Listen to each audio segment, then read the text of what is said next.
Custom hiring centre online करने वाले बहुत से किसानों के मन में यह संदेह है कि कस्टम हायरिंग सेंटर स्थापित करने के लिए कौन कौन से कृषि यंत्र क्रय करना होता है, अर्थात खरीदना होता है, क्योंकि पोर्टल पर लगभग 40 से अधिक कृषि यंत्र सूची दी हुई है। आपको बता दें, पोर्टल पर दर्शाई गई इस पूरी यंत्रों की सूची में से सभी यंत्रों को लेना कंपलसरी नहीं होता है। कस्टम हायरिंग सेंटर स्थापित करने के लिए रखी जाने वाली कृषि मशीनरी और यंत्रों को दो वर्गों में बांटा गया है। इन दोनों श्रेणियों में बहुत ही महत्वपूर्ण कृषि यंत्रों को रखा गया है। तो इस मैंडेटरी अर्थात अनिवार्य रूप से खरीदने जाने वाले कृषि यंत्रों में सबसे पहला कृषि यंत्र है ट्रैक्टर। इस योजना के तहत केवल एक ही ट्रैक्टर खरीदा जा सकता है। प्लाऊ अथवा पावर एरो को आप ले सकते हैं। तीसरा अनिवार्य कृषि यंत्र है रोटावेटर। चौथा अनिवार्य कृषि यंत्र है कल्टीवेटर अथवा डिस्क हैरो। आप इन दोनों में से कोई भी एक कृषि यंत्र लेना ही पड़ेगा।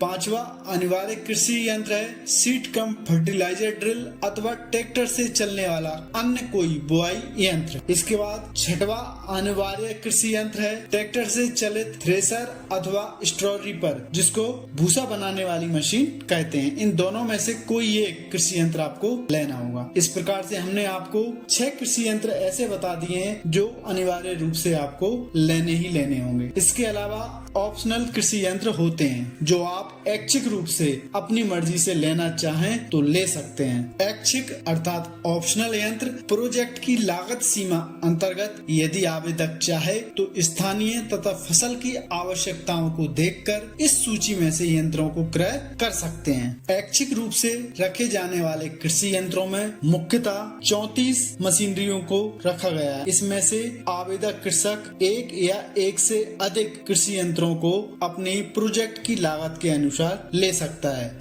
सूची को आप अपने मोबाइल स्क्रीन पर देख सकते हैं और स्क्रीनशॉट ले सकते हैं। आपको बता दें, प्रोजेक्ट के अंतर्गत यंत्रों का क्रय केवल संचालनालय कृषि अभियांत्रिकी में पंजीकृत निर्माताओं के पोर्टल पर उनके पंजीकृत अधिकृत विक्रेताओं से ही किया जा सके। अर्थात आप इन कृषि यंत्रों की खरीदी केवल विभाग के पोर्टल पर जो सूची प्रदर्शित की गई है उस सूची के डीलरों से ही अपनी मशीनरी को क्रय कर सकते हैं। आप इस पंजीकृत निर्माताओं की सूची तथा उनके विवरण कृषि अभियांत्रिकी संचालनालय की वेबसाइट www.dbt.mpdes.org पर देख सकते हैं। इस बात को ध्यान में रखकर यंत्रों का क्रय करना चाहिए कि कस्टम हायरिंग सेंटर न्यूनतम 10 लाख रुपए तथा अधिकतम 25 लाख रुपए तक की लागत का स्थापित किया जाना है। किसान यदि चाहे तो 10 लाख रुपए तक का भी कस्टम हायरिंग सेंटर स्थापित कर सकता है और अधिकतम